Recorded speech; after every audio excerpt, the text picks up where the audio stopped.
Okay, I see people still coming in fairly quickly.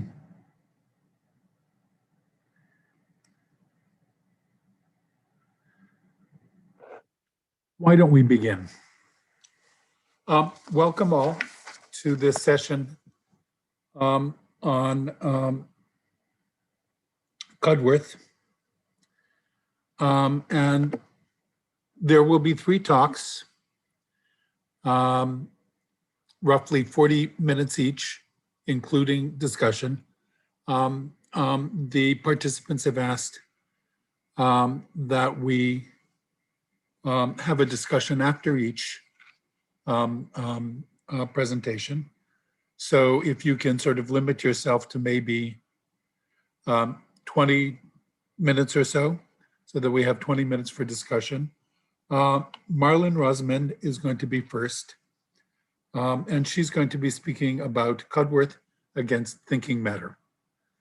Marlene, do you need to share the screen? Yes, I think it looks like I already can. Okay, give it a try.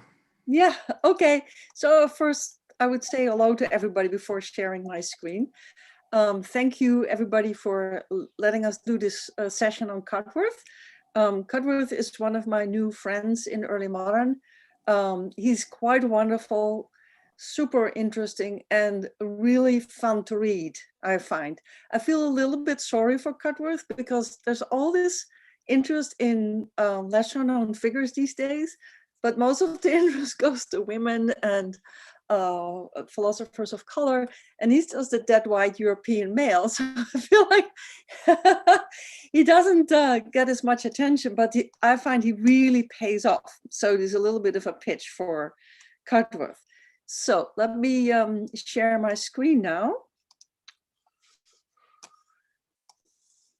Okay, so Cudworth is known as a Cambridge Platonist, but he's really a Neoplatonist, and he was super heavily influenced in particular by Plotinus. I'll be talking about his magnum opus, The True Intellectual System of the Universe, which is the only major work he published during his lifetime. It was published in 1678. It's a really erudite work that includes extensive discussion of the views of predecessors going all the way back to Aristotle and Plato.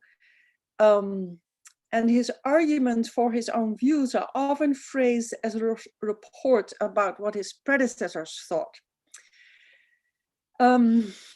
So it's very rich in philosophical argumentation. Its professed aim is to argue against atheism. The main focus is against materialism in this work. When I first started reading Cudworth, I was really struck with some similarity with Leibniz.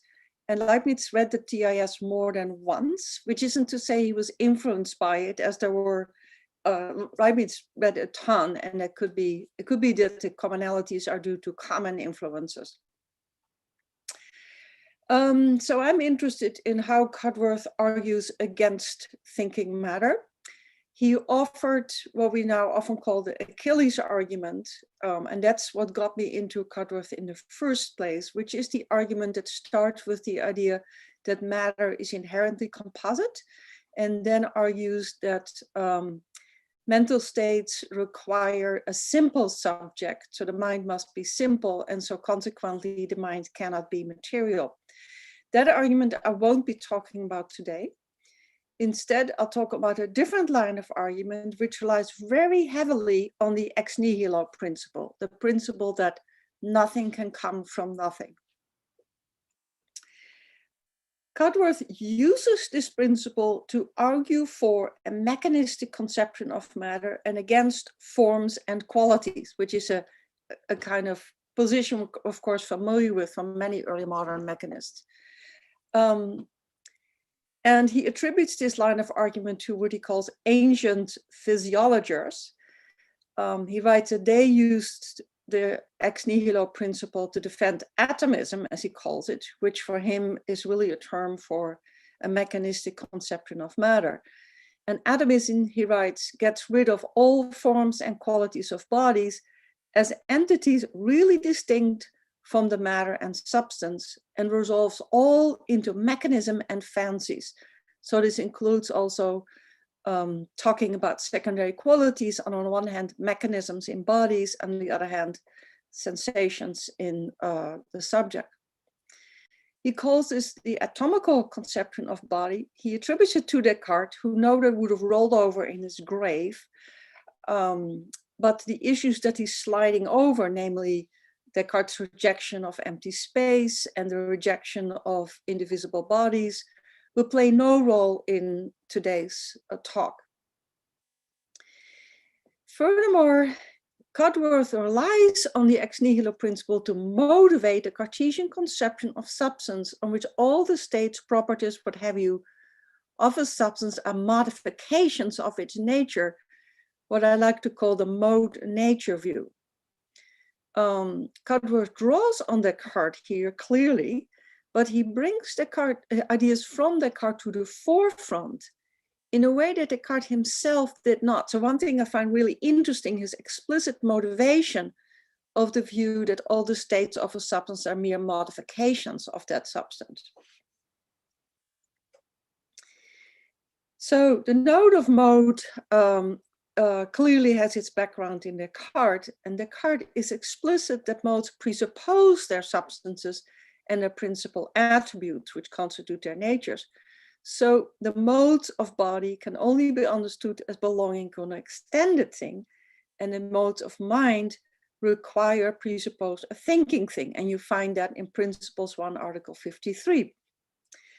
In the past, I've argued that Descartes' well-known argument for dualism relies on this relationship of presupposition.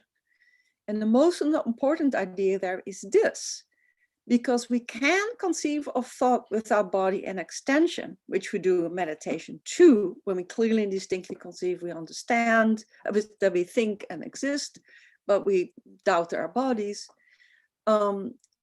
For that reason, thought can't be a mode of body or extension, because if it were, it would be inconceivable without, or clearly and distinctly inconceivable without body.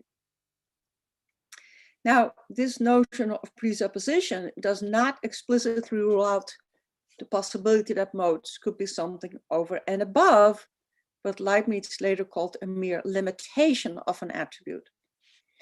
But Descartes clearly does reject that possibility. It's really part of the notion of a mode, of shape, size, motion, etc., being mere modes of extended things.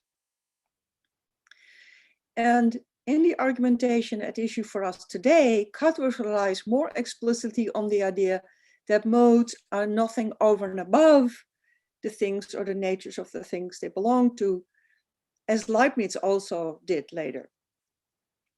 So for Cudworth, anything more than a modification of matter is an entity really distinct from matter.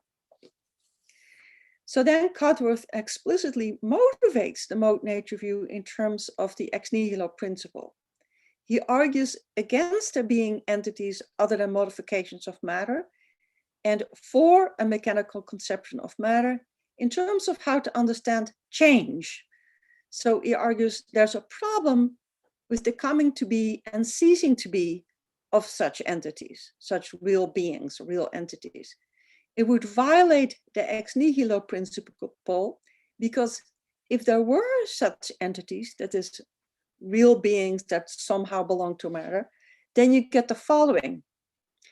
There must needs be something made out of nothing, but that in all the protean transformations of nature which happen continually, there should be real entities thus perceptually produced out of nothing and reduced to nothing, seem to be so great a paradox to the ancient that they could by no means admit of it. So you see here his relying on the claim that the ancient used this line of argument. So if you think that there are states of bodies that are more than modes, you wound up violating the ex nihilo principle. And instead, he writes, all the changes that are in nature are either accidental transformations and different modifications of the same substance, or else they are conjunctions and separations, or anagrammatical transpositions of things in the universe. the substance of the whole remaining always entirely the same. The generation and corruption of inanimate bodies is but like the making of a house, stool, or table. Now, I think Descartes would have liked this approach, and there's a letter to Regis that would illustrate this, but we won't go into that today. So Cudworth is a dualist, but he's a very different kind of dualist from Descartes. Cudworth thought that Descartes had the wrong view about where to draw the boundary between the material and the immaterial. It's not between mind and matter or thought and extension, but you should draw the distinction between matter as passive on one hand and immaterial entities on the other hand as active, or rather self-active and alive. So here you get Cudworth's conception of matter. He writes, for body being nothing but antithetical extension or resisting bulk, nothing but mere outside, aliud extra aliud, together with passive capability, has no internal energy, self-activity, or life belonging to it. It's not able so much to move itself, and therefore much less can it artificially direct its own motion. So body is just extension, just parts outside of parts. It is impenetrable, antithetical, but for him that does not indicate there's some kind of force in matter. Instead, it means it's logically entailed by extension that matter is impenetrable. The handout has two more quotes about his conception of matter, but I won't read 5, which is long. 6 is the whole of an extended being is nothing but all the parts taken together. So that also will sound familiar to those of us who work on Leibniz. Cudworth praises this, what he calls atomical conception of matter, because it shows the limits of explanation in terms of matter, and consequently, it clearly indicates the need for immaterial entities. So he says atomism by itself is a wonderful starting point for a dualist, because its conception of matter is so limited that you can clearly see there's lots that can't be explained in terms of matter, so that you have to appeal to immaterial entities. And then he formulates his dualism as follows. He says, it's between, on one hand, resisting or antithetical extension, and the other hand, life. That is internal energy and self-activity.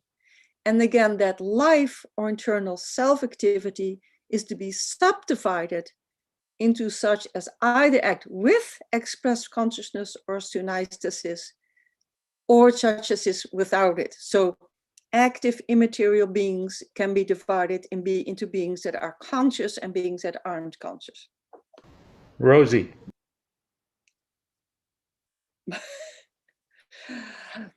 Then Cudworth argues that the mental cannot belong to bodies because that would violate the ENP. So again, the ENP is the ex nihilo principle, is crucial. Like forms and qualities, soul's perception and understanding can't be understood as mere modifications of matter, and so they can't belong to matter. And so in quote 8, he says, they must be attributed to another kind of substance distinct from body.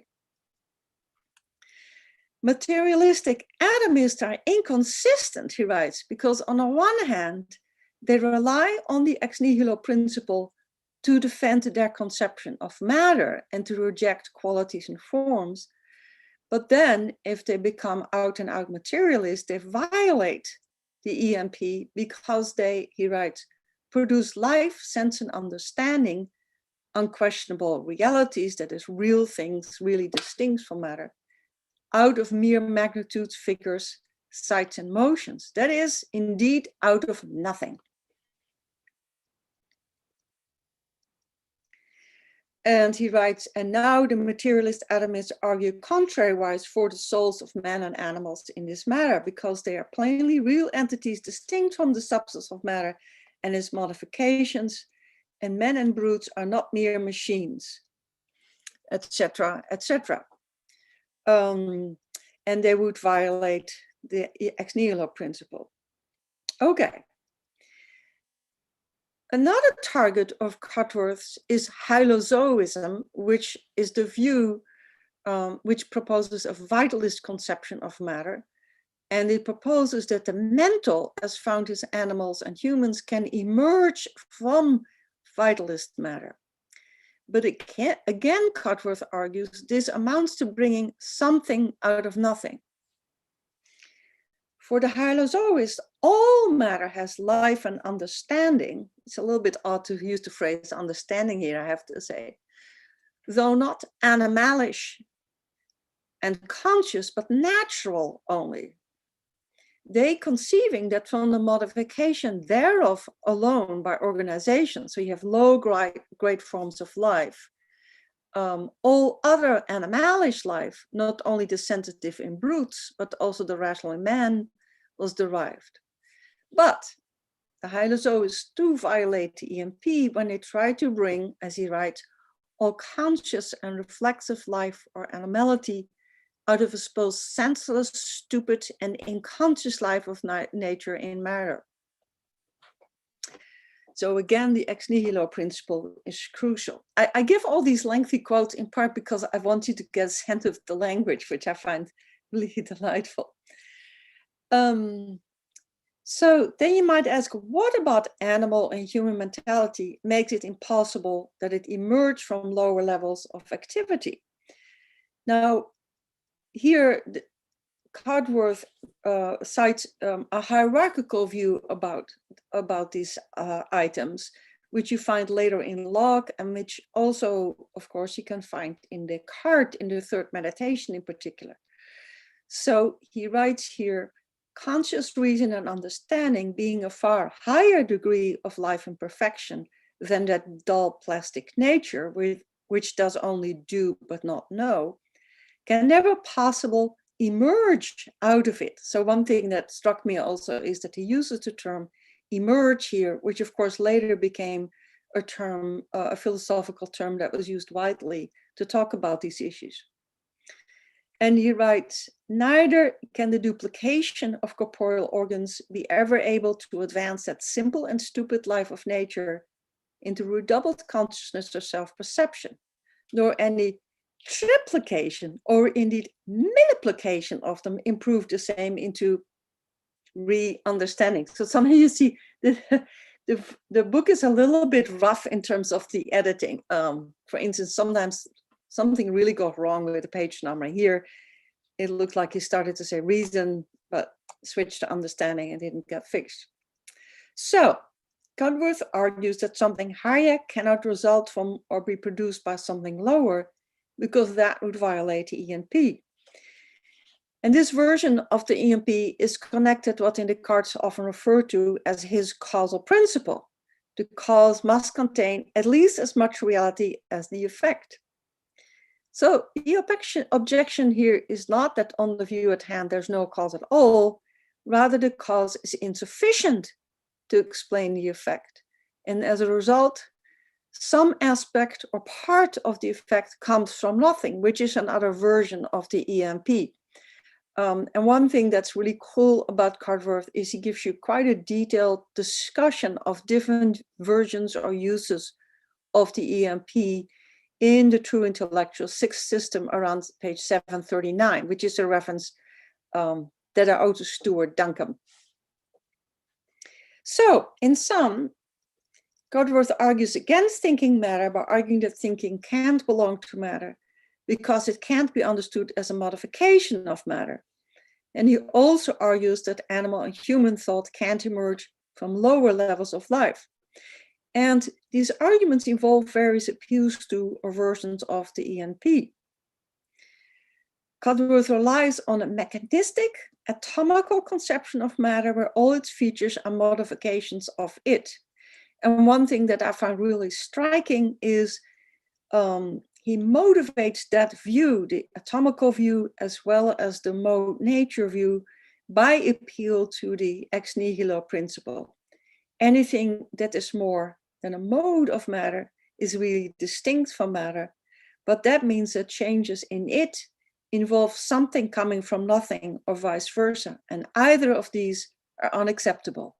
Thank you. Thank you very much. Would somebody like to begin the question period? Allison. Great. Thank you, Marlene. Hey, listen. I see a couple of my students here. We were just talking about Cudworth this week.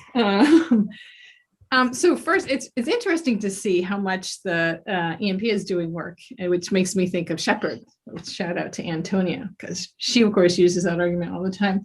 But I just need some clarification. I'm trying to figure out exactly what it is, apart from a real entity that's supposed to be coming into existence out of nothing.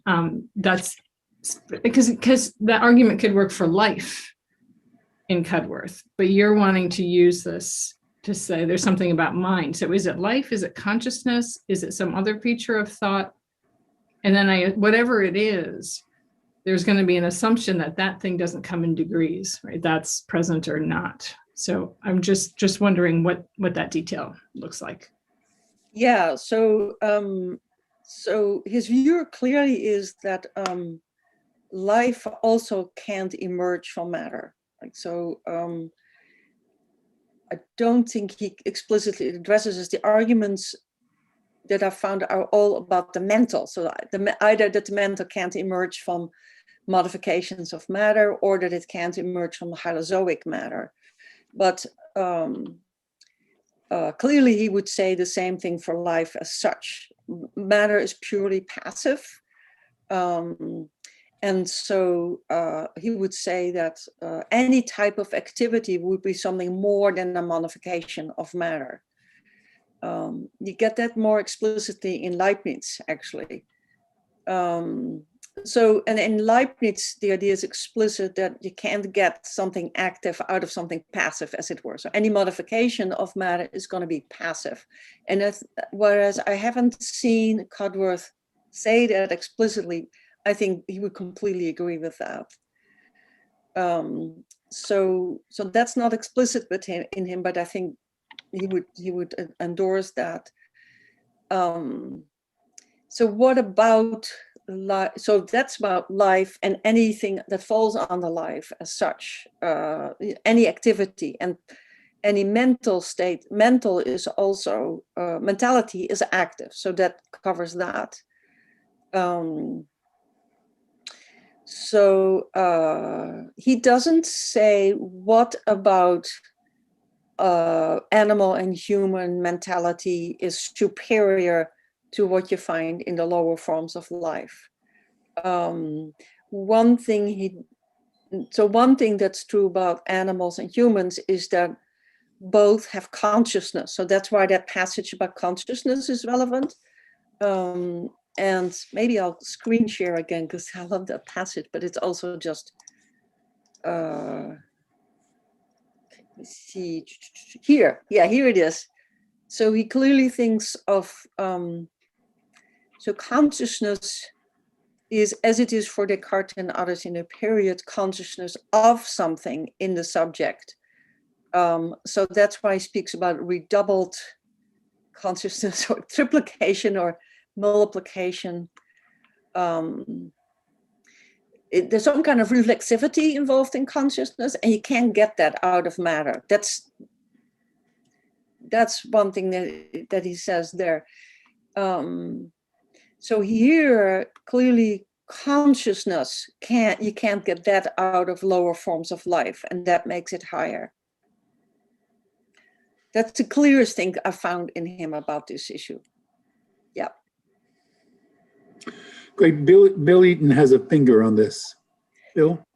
I just, in terms of clarification, he thinks impenetrability is a passive mode of extension, because it seems like impenetrability would need some minimal active force of resistance or something. Mm-hmm. So I just wondered if you could clarify. Right. Yeah, so you find two views in a period. One of them is that impenetrability is just a logical consequence of extension. It just, two things can't logically, two bodies to extended things logically cannot occupy the same location. That's the idea. And you get impenetrability from that.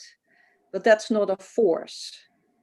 And so that's his view. And then on another view, on a different view, get the idea that impenetrability does involve a force of repelling. But that's not his view, and he's quite explicit about that. Okay, thank you. Yeah. Okay, Hannah. Thanks, Dan, and thanks, Marlin, for an interesting talk, informative. Also, I have two questions. I'll ask one. And men and brutes are no mere machines. This is, of course, in contrast to not only Descartes, but also his compatriots Digby and Boyle and Hooke, just preceding him a few years. And they thought that the brutes are mere machines, or argued for it on analogy with the automata and what they called engines, right? And they would say the ENP is irrelevant here because you don't bring anything new to automata and therefore to animals as well. Mm-hmm. What is his argument against these engines, automata comparison? Yes, yes. Frankly, I think I read it and I don't remember it. But. Yeah, so I have a whole other paper that bears on that issue. But he thinks that much in the physical world cannot be explained without appeal to teleology. And the appeal to teleology will ultimately involve appeal to divine plans. And he specifically says that organisms have to be understood teleologically, and that means you cannot understand them in purely mechanistic terms.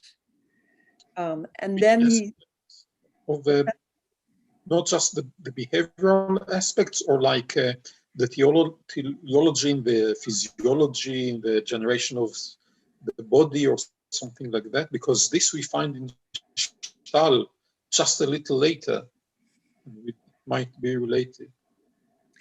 So with the teleology in me searching for something, or in the generation of the organism. Yeah, he's very explicit that the structure of organisms has to be understood teleologically. He talks about this, the structure of insects and the microscope, and you can see these incredibly complicated structures.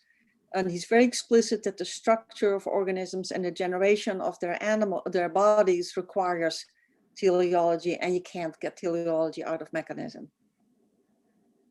But then he says you have to believe that these features are explained by what he calls plastic natures, which are immaterial entities, or plastic powers in animal or human souls.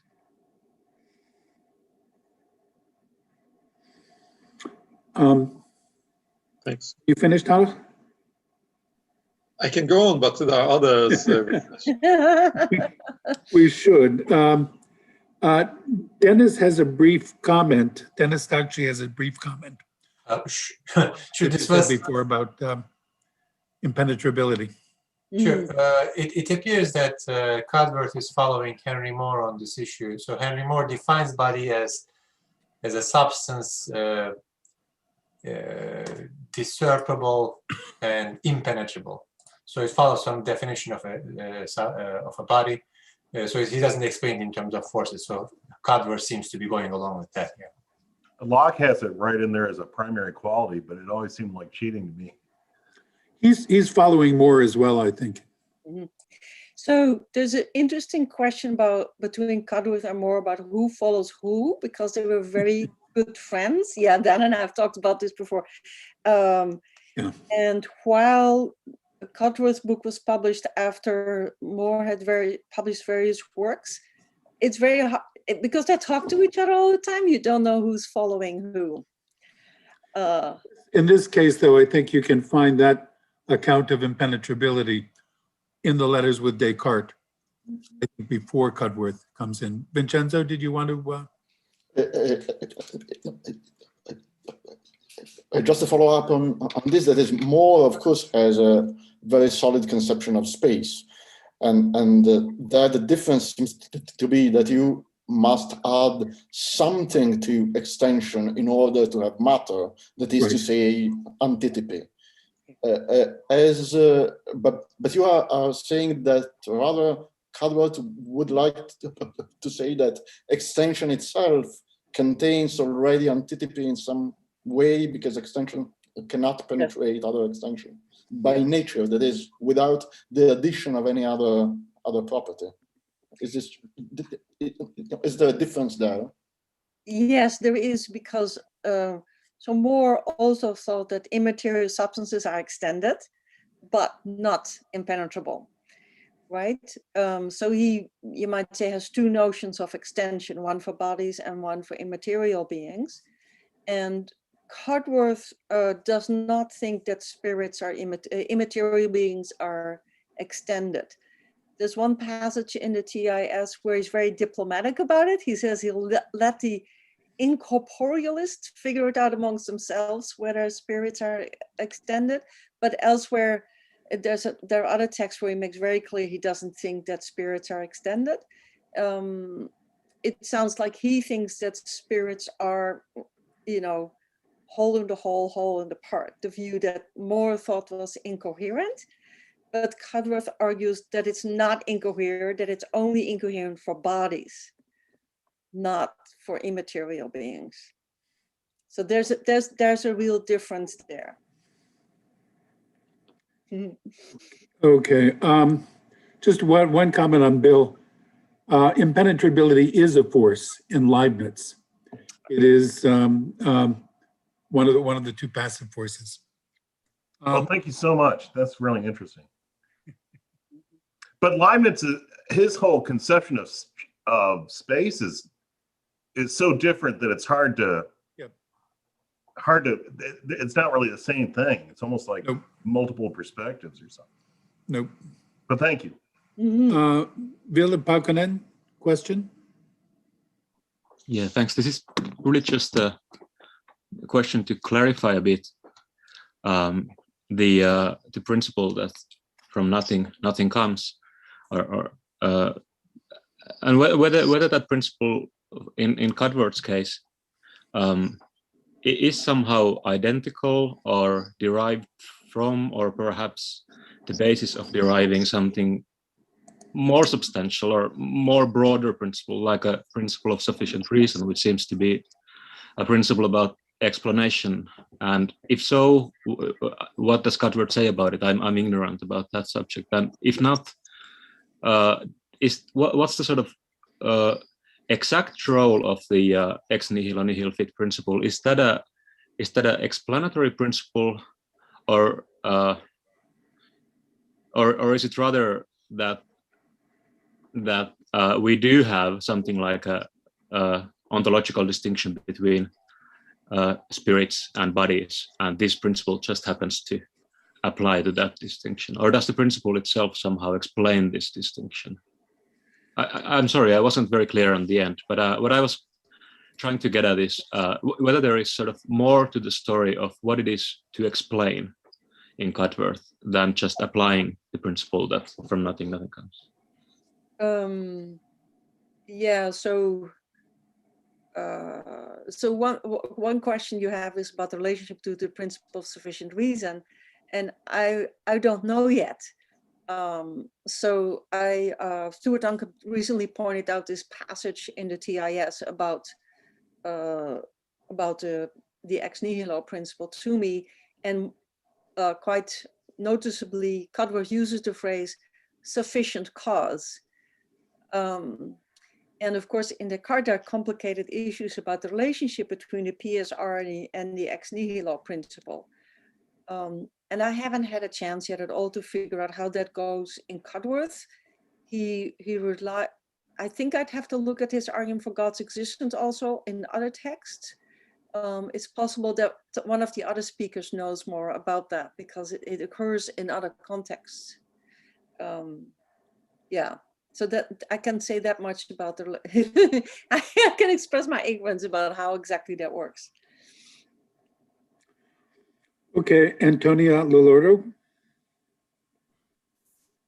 Hey, so I was also thinking about the from nothing, nothing comes principle. And I was thinking about that being used in Gassendi. He uses it all over the place as, one of the key atomist principles. We know Cudworth took a lot of stuff from Gassendi. Gassendi is really careful to say, of course, that the from nothing, nothing comes principle doesn't apply to divine action. God can create things. Yeah, right.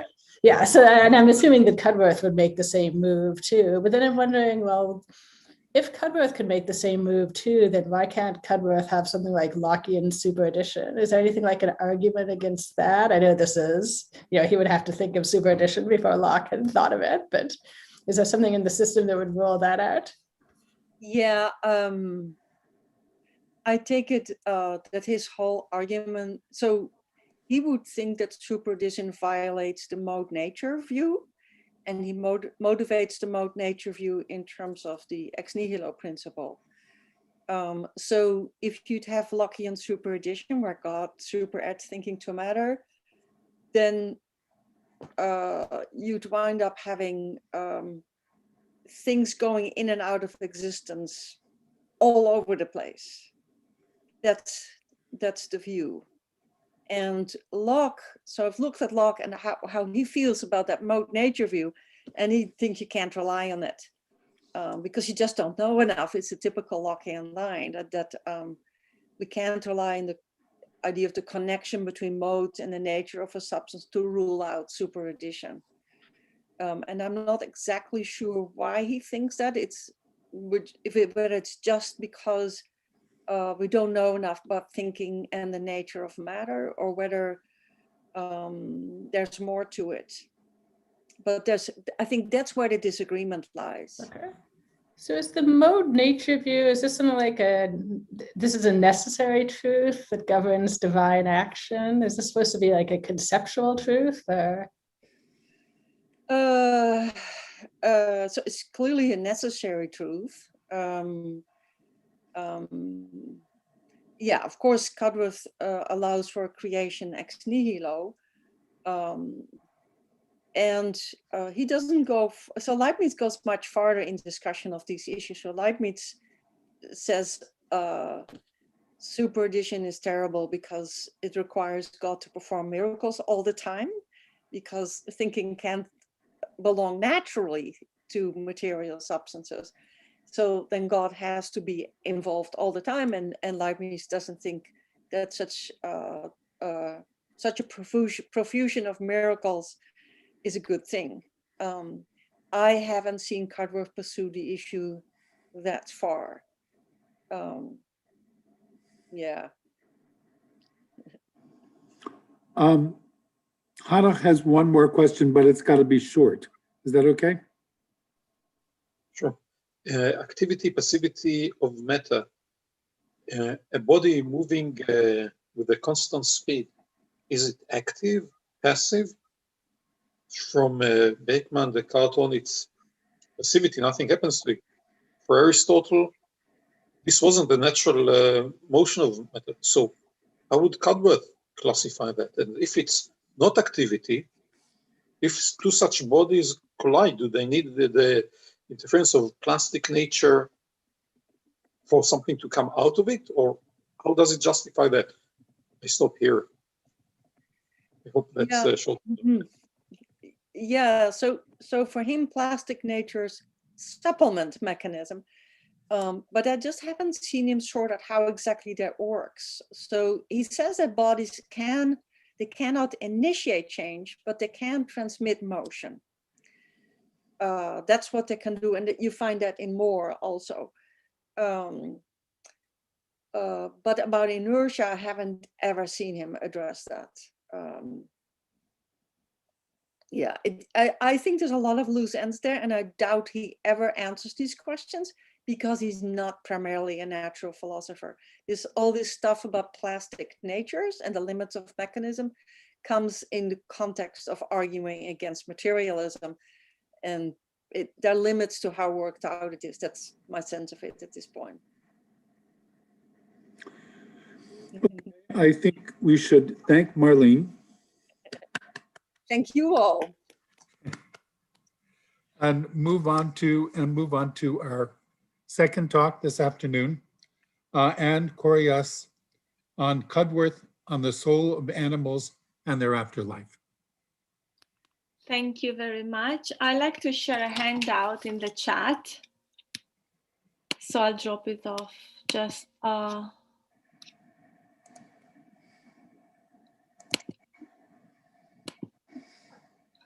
I'm not sure how to do it though, because I'm not the host this time. Would you like me to make you the host? Yes, please, co-host. So Okay, I'll make you.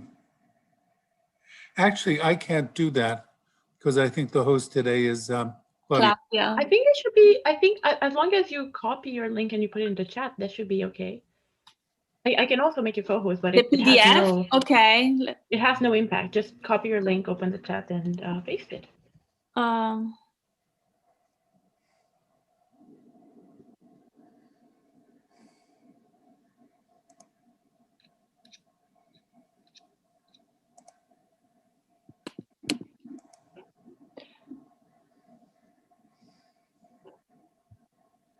Okay.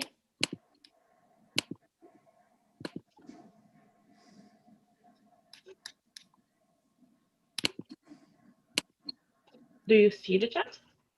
I see the chat. I copied and pasted, but it doesn't show, at least on my screen. Oh, interesting. I can try and share the screen. Yeah, maybe try that.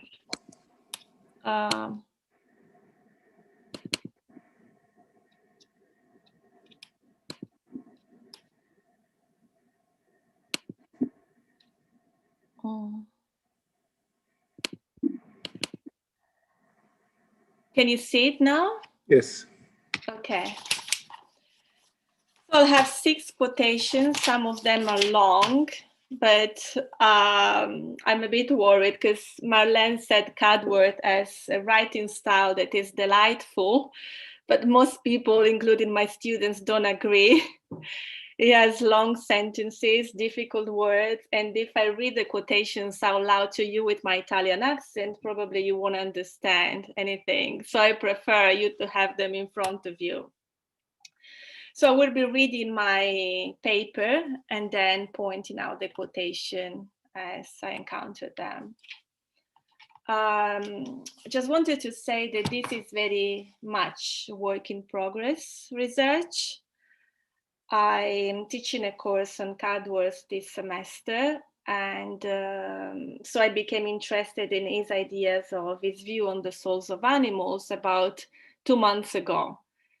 And then from reading here and there, I put this paper together, but it's just a series of passages and notes and comments, thoughts that I have that have to be developed into a more structured paper later. I think this paper follows very nicely from Marlene because it's an example, specific example of how he claims that life can't emerge from matter in the specific case of the bodies of animals.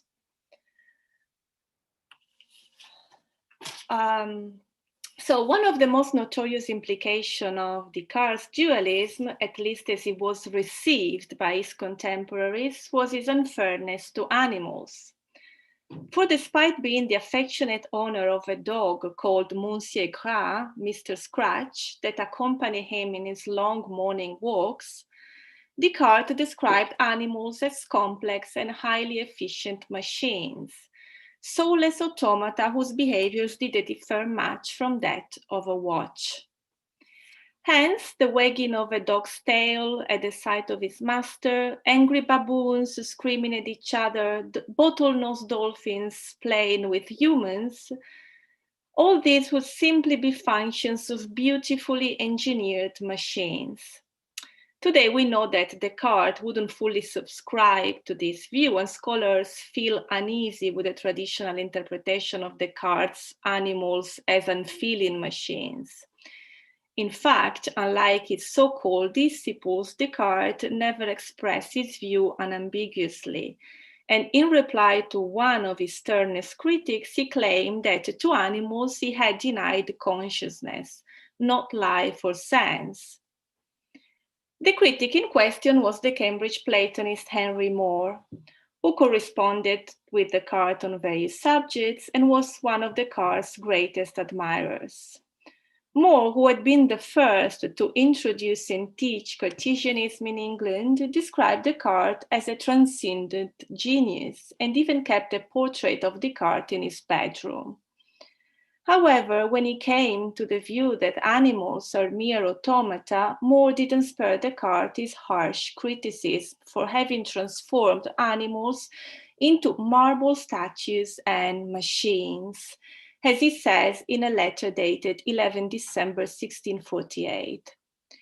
In the same letter, More writes, and this quotation number 1, "My spirit, through sensitivity and tenderness, turns not with abhorrence from any of your opinions so much as from the deadly and murderous sentiment which you professed in your method, whereby you snatch away, or rather withhold, life and sense from all animals." Ralph Cudworth, More's colleague and fellow Platonist at Cambridge, despite his more sober style, wasn't less critical of Descartes. In his True Intellectual System of the Universe, he claims that life, and this is quotation number 2, life, sense, cogitation, consciousness, and self-enjoyment, not without some footsteps of reasons many times, are easily identifiable in animal behavior. Those, and read Descartes, who attribute them to blood and brains will never be able clearly to defend the incorporeity and immortality of human souls. For either all conscious and cogitative beings are incorporeal, or else nothing can be proved to be incorporeal.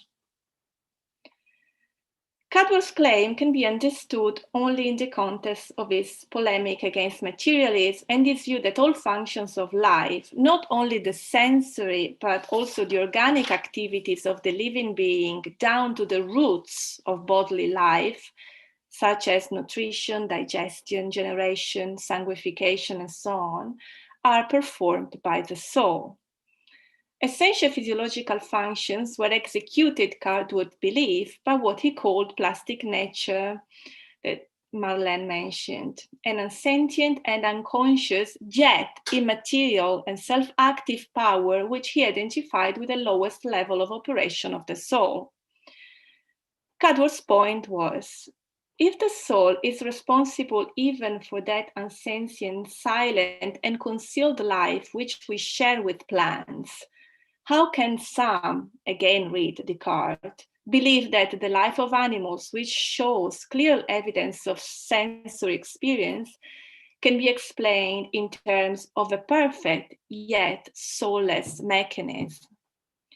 In other words, how can some say that it's not through the soul that a dog enjoys his delicious bone, while it is precisely the soul, specifically the faculty of sense perception, that make us, humans, able to feel the taste of a refreshing ice cream?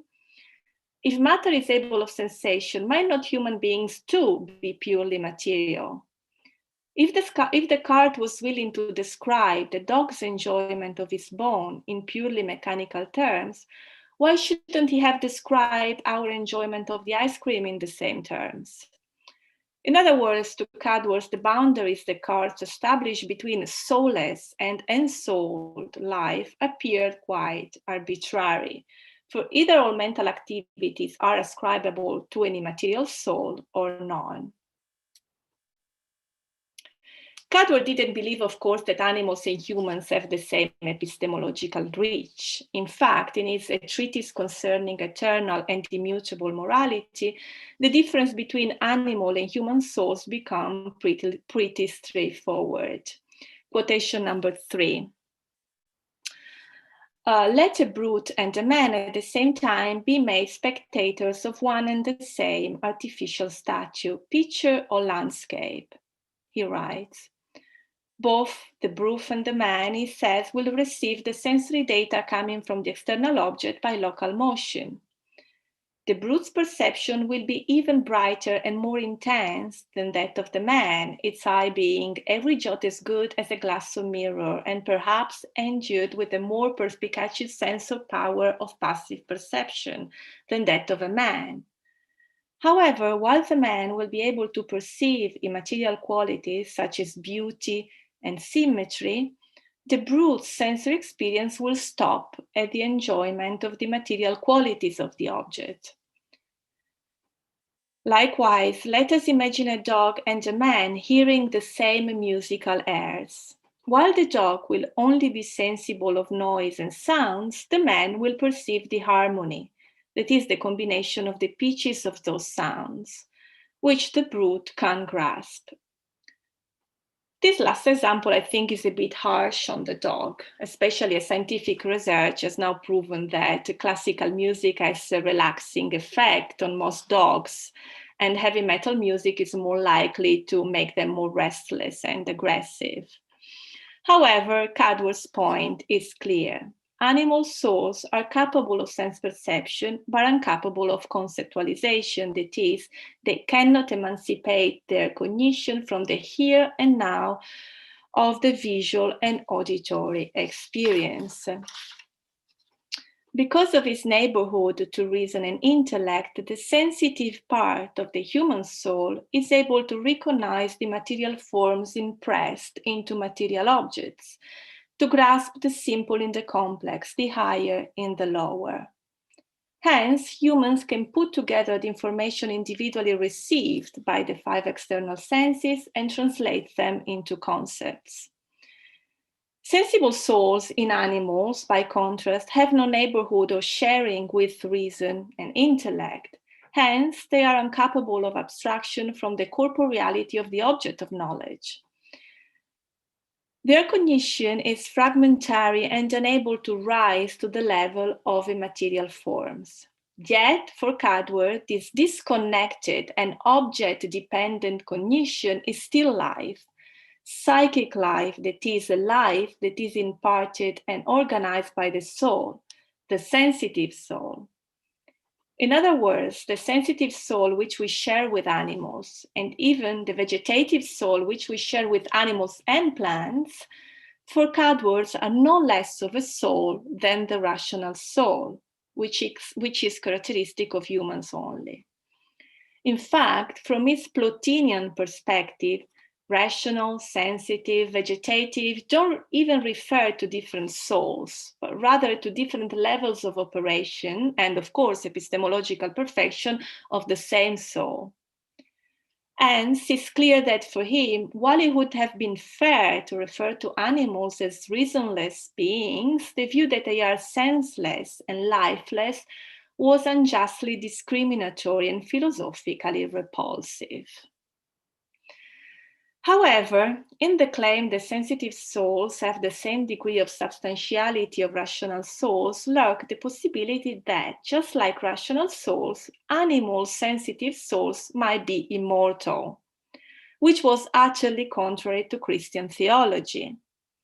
In fact, when writing about animal souls, Descartes has this long-standing issue in mind.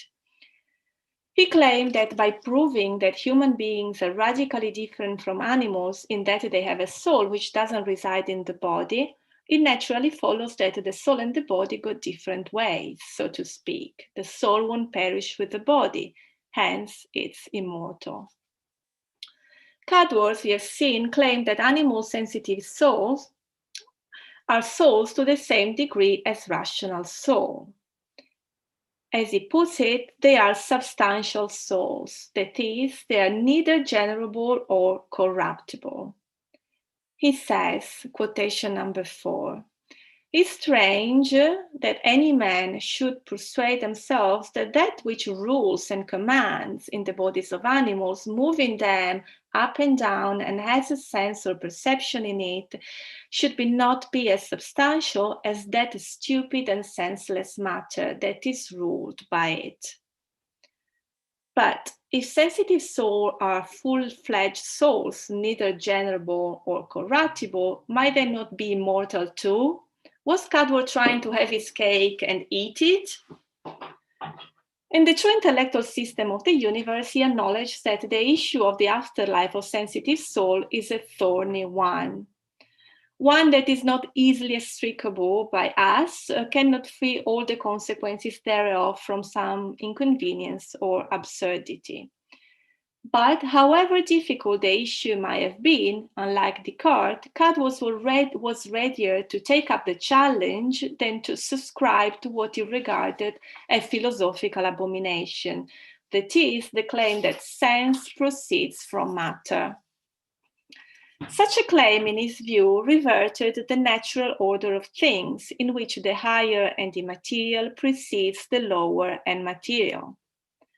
Descartes' mistake, Cudworth explains, was precisely that his account of animals went against this order. And what is more, Descartes had made his mistake for a trivial reason, that is, to avoid having to deal with the problem of the immortality of animal souls, which in Cudworth's view was a matter of faith, not of reason. He writes, quotation number 5, Cartesius was so sensible of the offensiveness of this opinion, that is, the sensitive souls might go either to heaven or hell, that though he were fully convinced of the necessity of this disjunction, that either brutes have nothing of sense or cogitation at all, or else they must have some other substance in them besides matter, he chose rather to make them mere senseless machines than to allow them substantial souls. Wherein, avoiding a lesser absurdity or paradox, that is, admitting the possibility of an afterlife for animal souls, he plainly plunged himself into a greater absurdity. So, determined not to follow in Descartes' footsteps, but aware that the issue may remain unsolved, Cudworth supposes that sensitive souls survive in a state of complete disembodiment. At this point, sensible souls, completely disembodied, cannot keep performing their main function, that is, sensation. The reason being that sensation, unlike reason, always requires a body, whether made of flesh and blood or a spiritual one. Cudworth says, so the intellection be the energy of the rational soul alone, without the concurrence of body, yet is the energy of the sensitive always united with the body, sense being, as Aristotle has rightly determined, a complication of soul and body together, as waving is of the waver and the waving instrument. However, even though they are no longer sensitive, as sensation we said requires a body, animal souls don't cease to be souls. Just as chipmunks don't lose their nature as chipmunks during the hibernation months, in which they lie in a state of deep unconsciousness, so souls don't lose their soulness, so to speak, when they enter a state of sensory deprivation resulting from discarnation. This hypothesis would allow to consider animal souls both immortal and mortal. Cudworth says, quotation number 6, upon which account, though the souls of brutes may be said in one sense to be mortal because the substance of them and the root of life in them still remains, yet may they in another sense be said also to be mortal, as having the exercise of that life, for a time at least, quite suspended. From whence it appears that there's no reason at all for the fear and suspicion of some that if the souls of brutes be substantial and continue in being after death, there must therefore needs to go either to heaven or hell. And even if we admit that after this period of sensory inactivity, animal souls will reincarnate again into terrestrial bodies, as the ancients believed, this wouldn't go against the order of nature, for it is found in daily experience, Cudworth says, when the silkworm and other worms dying are transformed into butterflies. Hence, he says, quotation number 7, there is little reason to doubt that the same soul which before acted the body of the silkworm does afterward act that of the butterfly, upon which account it is that this has been made by Christian theologians an emblem of the resurrection. Cudworth's main concern was to prove that animal souls, though lacking reason and intellect, are independently existing substances. They do not need a material body to exist as souls. This hypothesis surely supported animal souls' substantiality, but didn't make them immortal. For God might decide to destroy them at any time. After all, Cudworth says, the same can be said of rational souls. Rational souls' substantiality is demonstrable by natural reason, but their immortality depends on divine goodness, in the faith that God will conserve in being or annihilate all such substances created by him. Given that animals don't have a free will and are incapable of moral choices, hence cannot be rewarded or punished, it's very likely that God will make their afterlife shorter.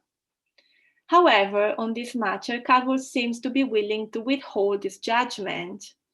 His aim was to discuss and defend the substantiality of animal souls. For the soul substantiality, and this applies to the rational as well as to the sensitive and vegetative soul, can be philosophically proved, not so its immortality.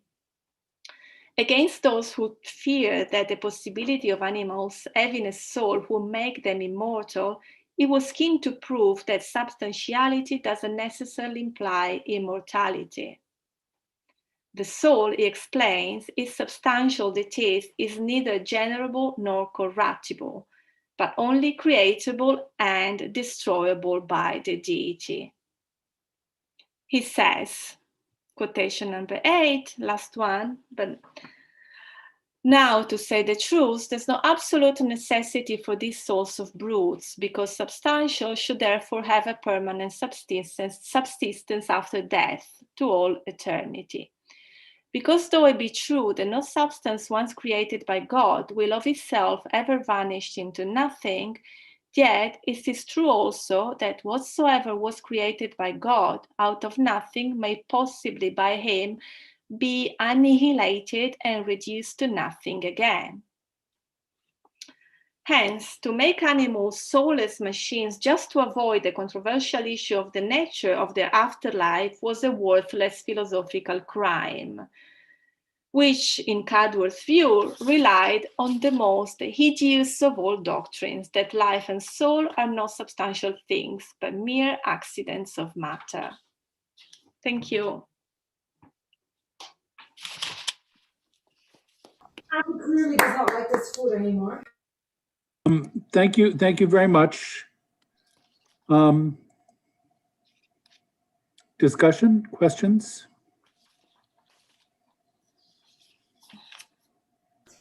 I was just going to say that was really well done. Great job. Thank you.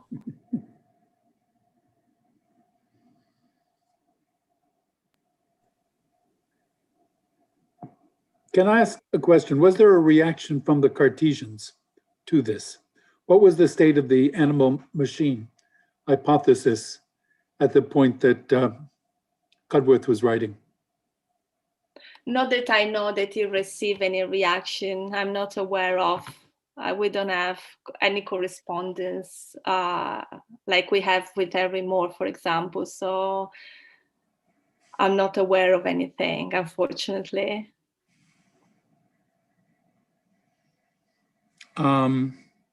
Evan Thomas. Cool. Yeah. Thank you so much for that talk. I will repeat that. It was very fascinating. I have a couple questions. I'll start with just one. So it sounded like maybe I misheard you, but it sounded like maybe you were attributing kind of criticisms of Descartes or Descartes' view on animals that were inconsistent with each other. So one objection is that Descartes has said that animals sense, like animals have sense, it's just like explained materialistically. in which case there's the worry that Descartes is paving the road to materialism about human beings, which we don't want. So bad decision that you made there, Descartes. The other argument, I think, is instead this kind of dilemma relating to the immortality of animal soul, right? So you can either say that animals are material things that lack sense, right? They act as if they have senses, but they don't have sense. Or you can say that they have a soul, but in that case, it seems like their soul is going to be immortal. So that dilemma seems to assume a contrary interpretation of Descartes' view on animals, right? That view assumes not that Descartes says that animals have sense that is explained materialistically, but that they rather don't have sense at all. So it seems like maybe those two objections can't really go with each other.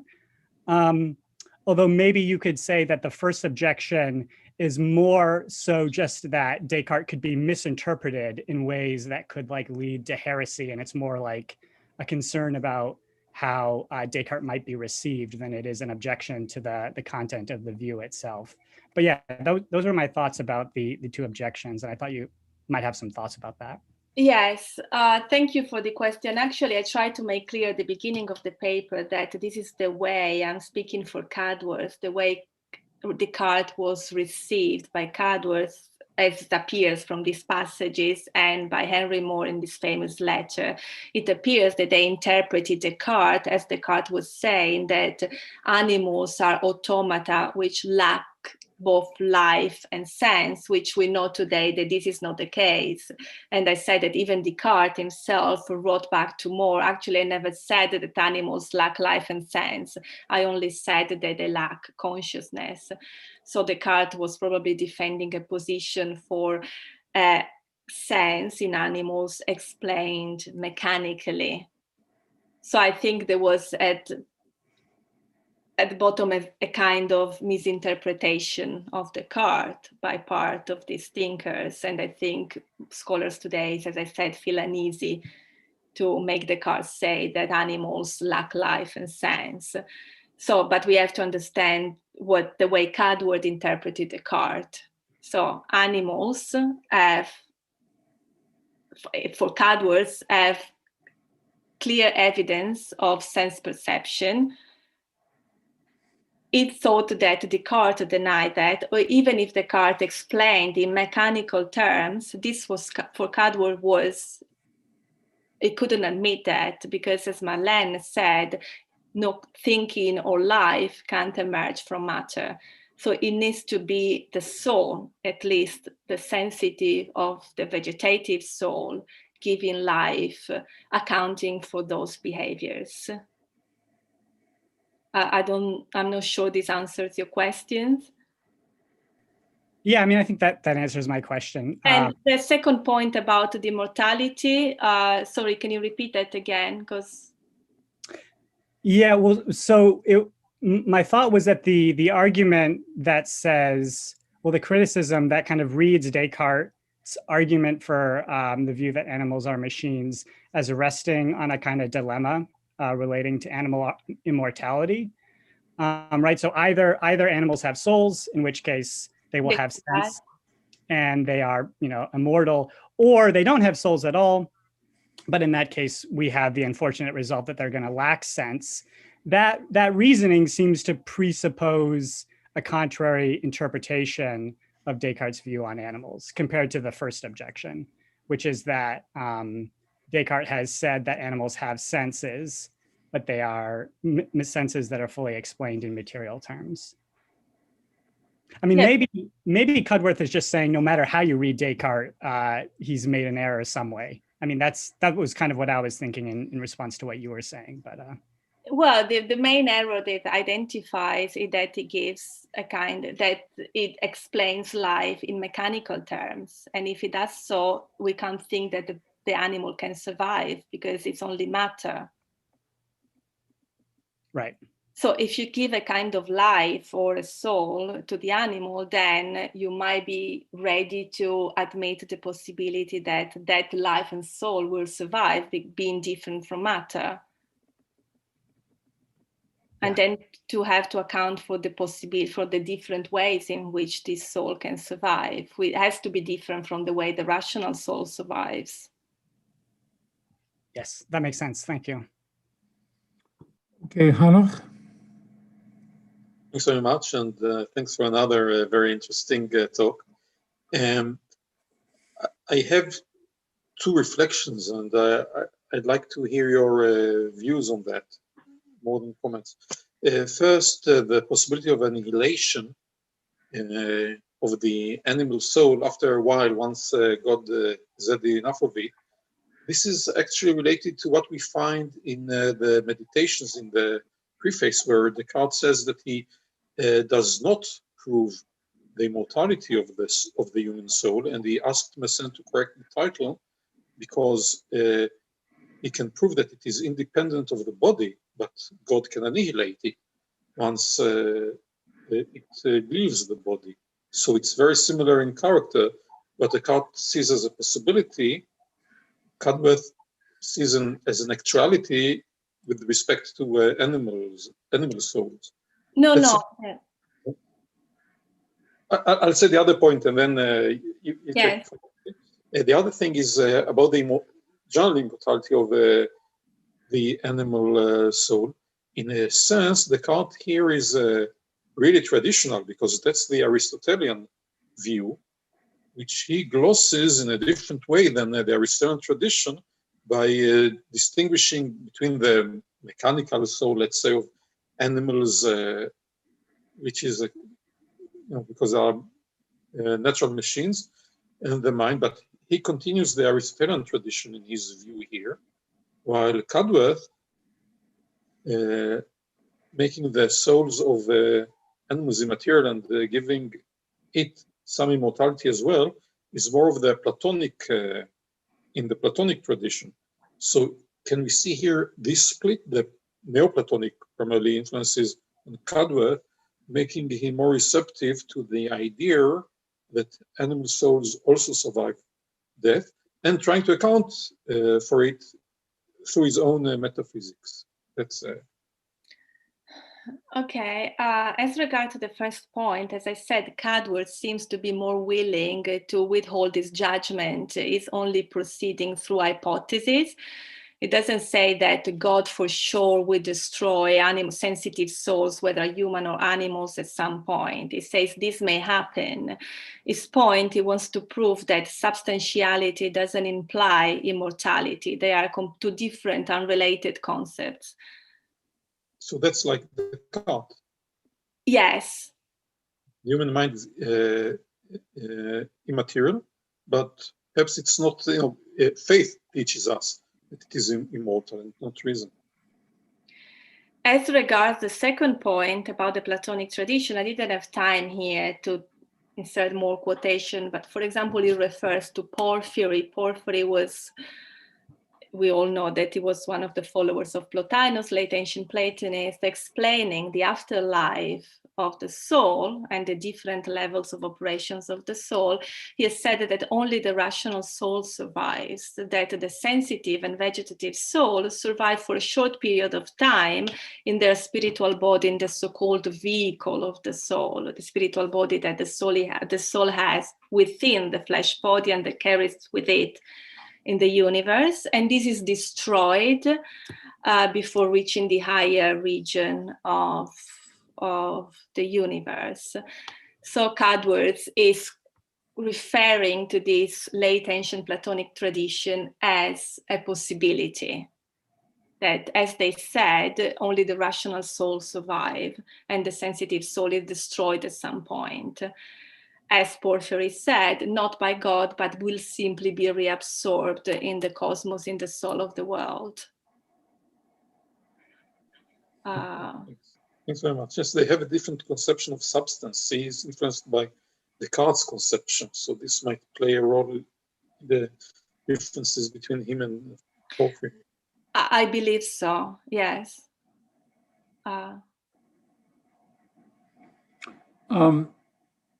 Andrew Chignell? Thanks for the paper. I just have a very simple question, basically about what the concern is regarding immortality of non-human animals for some of these thinkers. If it's not just, I mean, it's not obvious that there's some biblical doctrine exactly, right? So are they worried? And certainly they can't be worried that there's not enough space or something like that in the afterlife. So is it just that in order to warrant going to either heaven or hell, you have to have a sort of free ability to make morally salient choices, and without that ability, then the animal vegetative souls and animal soul sensitive soul can't get in one way or the other? Is that the concern? I think there were two main concerns. First one, animals have no free will, Right. capacity for moral choice, so they cannot be rewarded or punished. And so anything that gets into the afterlife has to be there either by way of reward or punishment. I think that was at the heart of the discussion at the time. It was a huge discussion, which I'm not familiar with at all. I read about it for the first time writing this paper, so I'm sure some of you here will know more about the question than I do at the time. And also there was the problem of the metaphysical hierarchy, because if we make the souls of animals as substantial and as immortal as rational souls, then what's the difference between humans and animals? I mean, couldn't humans still have far more capacities, even if? Well, yes. On an epistemological, they can able of reasoning and use the intellect, and animals don't. But yes. So just letting animals into heaven doesn't level the playing field completely, you think? But, yeah. Also because the idea that the sensitive soul is still very connected to the physicality and the materiality of the body. As Cudworth says, quoting Aristotle, so if we make this immortal, then the sensitive soul will have the same ability to become emancipated from the body as the rational soul. Okay. They needed to be that kind of metaphysical gap needed to be kept, I guess. I see. Okay. Helpful. Thank you. Dennis Dagchi has a question. If you can keep it kind of short, because we're kind of running out of time. Sure. I won't read the quote that I posted on the side in that case, because that will take long. So the point of that quote is this. So in this work of free will, Cudworth says that there is something in animals that allows them to make choices between things that do not determine them to make that choice. So kind of Buridan's situation, they will make a choice, and that which allows them to do that is not determined. So he said, this is what he says, and they can acquire habits, and therefore there must be some hegemonicon in them, which is what allows humans to make choices freely. The power to make that choice is the hegemonicon. So they have something. But there's no moral choices, though. It's talking about. But it is not moral choice. So that's the point.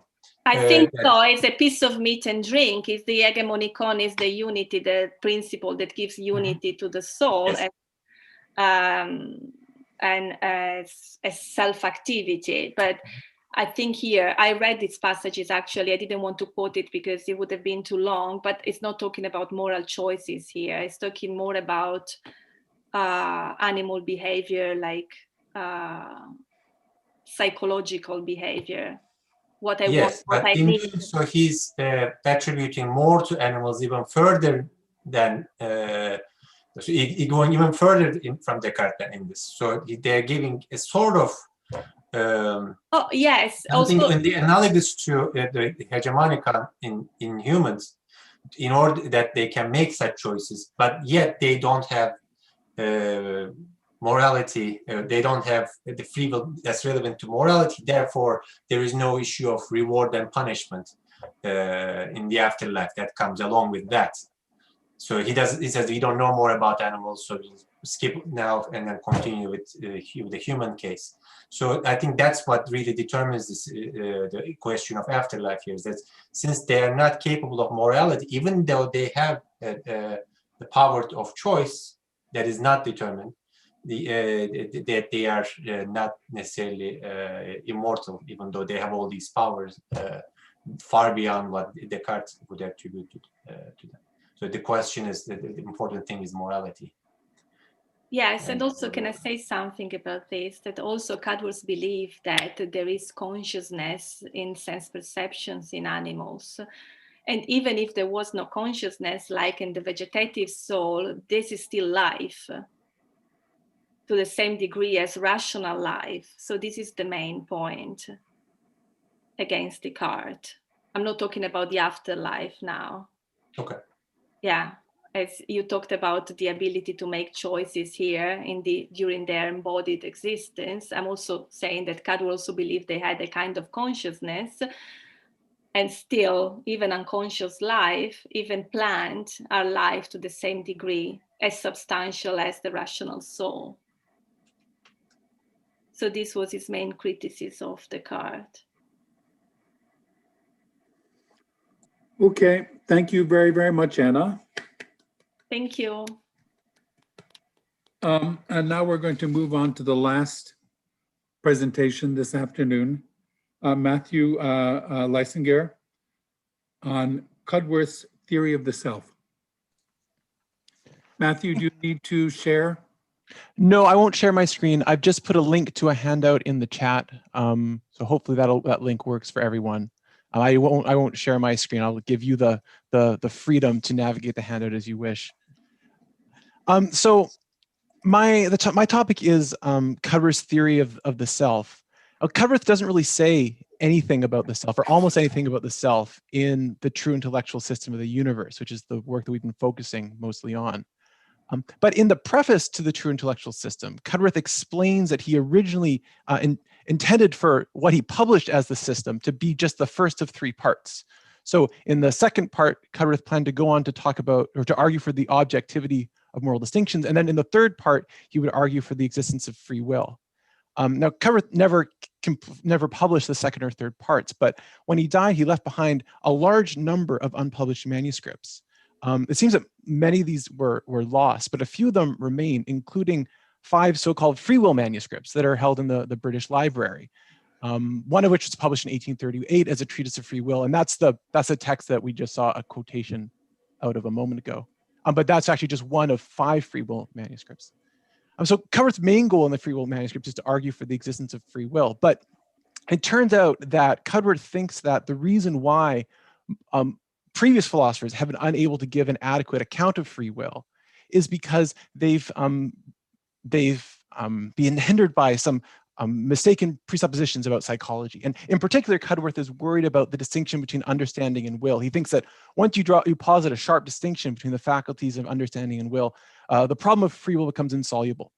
And so while Cudworth's main goal in the free will manuscripts is to argue for the existence of free will, he situates this within a broader program of developing what he calls a new hypothesis of the soul, which he hopes will allow him to make progress on the question of free will. And it's in the process of developing this new hypothesis of the soul that Cudworth says a little bit about what he takes the self to be. So what I'm going to do here is I'm going to first give you a quick outline of this new psychological framework that Cudworth is developing. And then I'll explain where Cudworth locates the self within this framework. And I'll then make a couple comments about what some interesting features of the Cudworthian self that particularly involve the relationship between Cudworth's theory of the self and his views about reflection and consciousness. So that's where I'm going. Let's start with Cudworth's new hypothesis of the soul. So Cudworth founds this new psychological framework that he's developing on a distinction between what in text A on your handout, he characterizes as 2 stories or gradations and regions in the soul, where one is simple and necessary nature, and the other, the whole soul redoubled upon itself. So Cudworth distinguishes between what I crudely I'm going to call 2 parts in the soul, a higher part and a lower part. Now, as we've already seen, Cudworth thinks that the soul is unextended. So the soul doesn't have literal parts. But elsewhere, Cudworth will characterize the two parts of the soul as two powers. And famously, he borrows a term from the Stoic in referring to the higher part of the soul as the hegemonikon, or the ruling power in the soul. So these two parts of the soul are two powers. Cudworth is famously critical of what he takes to be a scholastic tendency to reify powers. So these aren't supposed to be reified powers, but in text B on your handout, Cudworth concedes that the soul hath many powers or faculties in it. That is, that it can and doth display itself in several kinds of energies, as the same air or breath in a pneumatic instrument passing through several pipes makes several notes. So I take it Cudworth's thought is that we can draw a broad distinction between two general kinds of activities in which the soul is able to engage. So the higher part and the lower part of the soul map onto this distinction between broadly two kinds of activities that the soul is able to engage in.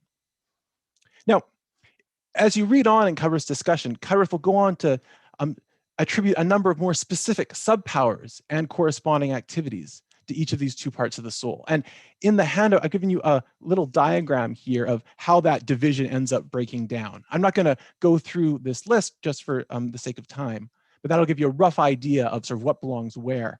But now what I want to ask is, what unifies these two groups of powers? So why does Cudworth attribute the powers and activities that he does to each of these two parts of the soul? And what I want to suggest is that each of the two parts of the soul has two key properties, or contrasting sets of properties really, that Cudworth takes to be characteristic of them. And you can already see this intimated in text A on the handout, where Cudworth describes the lower part of the soul as the soul's simple and necessary nature. So Cudworth contrasts the simplicity of the lower part of the soul with the reduplication of the higher part of the soul. And it contrasts the necessity of the lower part of the soul with the contingency, or the self-powerful, or the self-power of the higher part of the soul. So let me just say a word about each of these contrasts. First, necessity and contingency. So Cudworth thinks that all of the activities that he attributes to the lower part of the soul are not properly in our own power, because he takes them to be necessarily caused in us by forces outside of our control. One of the examples that Cudworth will most often use here are desires. Right? So when I see a chocolate cookie, I suddenly have an animal appetite to eat the chocolate cookie. And Cudworth thinks this is something that isn't in my own power. It's not as if there's anything I did to bring about this desire in myself. Cudworth will say that these desires simply bubble up in the soul, or they obtrude themselves upon us. So they're not properly in our own power. In this sense, they're necessary. By contrast, Cudworth thinks that all of the activities that belong to the higher part of the soul are in our own power. So Cudworth has a strong libertarian conception of free will, and virtue of which he thinks that we are the uncaused causes of some of our actions, or that we're able to cause some of our actions contingently, such that we generally could have done otherwise, even under the very same conditions. So Cudworth thinks that all the activities in the higher part of the soul are in our own power, in the sense that either we are directly the uncaused causes of them, or in the sense that we're able to influence them through the exercise of this libertarian causal power. So that's the first contrast. I'm not going to say very much more about this contrast in the rest of the talk. Instead, I'm going to focus on the second contrast between simplicity and reduplication. So Cudworth characterized the lower part of the soul as the soul's simple and necessary nature. And the contrast is with the higher part of the soul as being the whole soul redoubled or reduplicated upon itself. Now, with this language, Cudworth is implicitly drawing on his views about consciousness. Cudworth thinks that all consciousness involves what he calls a duplication of the soul. And his idea here is that when the soul is conscious, it's doubled in the sense that the soul is both the subject of consciousness and the object of consciousness. So it's the soul that's conscious of itself or one of its activities.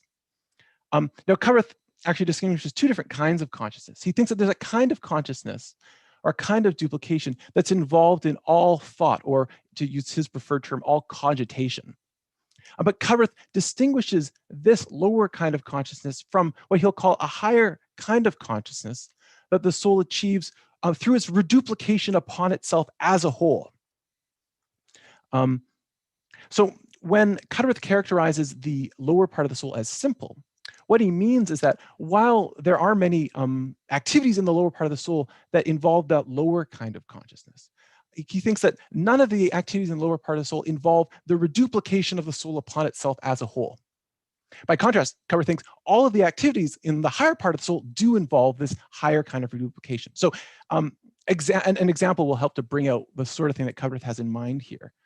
return again to the example of the cookie. So when I have that desire for the cookie, that Cudworth thinks that's something that's in the lower part of my soul, and it's something of which I'm conscious. But Cudworth thinks that just the desire by itself doesn't involve the reduplication of my soul upon itself as a whole. By contrast, Cudworth attributes judgment to the higher part of the soul. And explicitly following Descartes, he conceives of judgment as a kind of assent. So in theoretical judgment, I assent to some perception. And in practical judgment, I assent to some desire.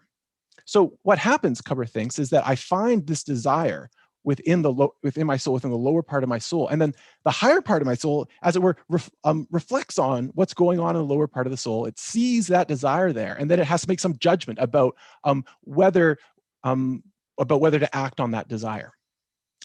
So this is the sense in which Cudworth thinks that all of the activities in the higher part of the soul involve this higher kind of this higher kind of consciousness, what I have called reflective consciousness, where the soul is redoubled upon itself as a whole. So Cudworth thinks all the activities in the higher part of the soul are like that. Cudworth sometimes uses the image of a line. He says that the lower part of the soul is like a straight line, while the higher part of the soul is like a circle or a line bended back upon itself. Okay, so that's how Cudworth characterizes the difference between these two parts of the soul, the lower part of the soul and the higher part of the soul. So that's sort of a very quick overview of this new hypothesis of the soul that Cudworth develops in the free will manuscripts. So my question is how or where Cudworth locates the self in this mental landscape, and the answer, happily, is that Cudworth is pretty clear. There are a number of passages in which he explicitly identifies the self, or what he'll normally call we ourselves, with the higher part of the soul. I've given you some evidence of this claim on the handout. So in text C, Cudworth writes, quote, "That which is properly we ourselves is the soul is comprehending itself." In text D, quote, "We ourselves are our souls as reduplicated upon themselves, self-comprehensive and self-powerful." And then in E, quote, "The whole soul reduplicated upon itself is that where our personality is seated. It is that which is properly called we ourselves, for there are many things in us that are ours, but are not we ourselves." So I take it to be pretty clear that Cudworth identifies the self with the higher part of the soul. And so in a way, the top line takeaway of my talk, what I really want to point out is just that identification of the self with the higher part of the soul. But now what I want to do in the time I have remaining, I guess, is just draw out a few points about Cudworth's conception of the self that follow from this general picture that I've been sketching. In particular, I want to draw attention to the relation between Cudworth's account of the self and his views about reflective consciousness, reflection, and consciousness. So the first point is that Cudworth takes reflective consciousness, this higher kind of consciousness that the soul achieves through reduplication upon itself as a whole. Cudworth takes that kind of consciousness to be partially constitutive of the self. Right? So if Cudworth identifies the self with the higher part of the soul, and he thinks that the higher part of the soul is the whole soul reduplicated upon itself, it follows that reflective consciousness is partially constitutive of the self. Now, minimally, that means that what it is to be a self for Cudworth is to be the kind of being that's reflectively conscious of itself. But that's actually a little weak. Cudworth wants to make a slightly stronger claim. Because notice Cudworth doesn't identify the self with the soul simpliciter, right? The whole soul, which has among its many powers reflective consciousness. Instead, Cudworth identifies the self only with the higher part of the soul, right? So reflective consciousness is constitutive of the self for Cudworth in this stronger sense, that the self is to be identified only with the soul insofar as it's reduplicated upon itself, and thus has this higher kind of consciousness. So that's the first point I want to make about the Cudworthian self. Here's the second point. So Cudworth distinguishes reflective consciousness, the soul's reduplication upon itself, from what he'll variously call reflection or introspection or self-attention. Cudworth makes this distinction in text F on your handout, where he writes, quote, "Moreover, this redoubled and reflexive ray of the soul can again reflect upon itself, in which is like a secondary echo, or an echo repeated or reverberated upon itself. It can more or less attend to itself and turn itself inward closely." So the picture is, there's the higher part of the soul that's reduplicated and sort of looking down, as it were, on the lower part of the soul. But Cudworth thinks the higher part of the soul can then engage in a further act of reflection where it reflects not necessarily just on the lower part of the soul, but on itself and its own reflective activities. Right. So when I'm deliberating about, or I'm just trying to make up my mind about whether to act on my desire to eat the cookie, I can then reflect on what I'm doing and my own act of judgment. And here it seems to me Cudworth comes as close as he ever does to articulating a kind of more robust self-awareness, what we might describe as a, misleadingly as a kind of self-consciousness. Because it's here that the self or the soul reflects upon the self, that is, reflects upon the higher part of the soul. So that's the second point I want to make about the Cudworthian self, that the self is able to reflect upon itself as upon the higher part of the soul. And then finally, another consequence of the sketch of the Cudworthian self I've been giving you is that for Cudworth, not all conscious states of the soul properly constitute the self. So in the example of desiring the cookie, actually, let me read this passage first. So this is text G on your handout. Cudworth writes, quote, "The whole soul reduplicated upon itself is that where our personality is seated. It is the akastos in every one, that which is properly called we ourselves. For there are many things in us that are ours, but are not we ourselves. We have in us animal appetites and lower inclinations, as also dictates of honesty and conscience. But we are neither this nor that, but that which is conceived into every soul, reduplicated, self-comprehensive, and self-powerful, is our very selves, and nothing else whatsoever."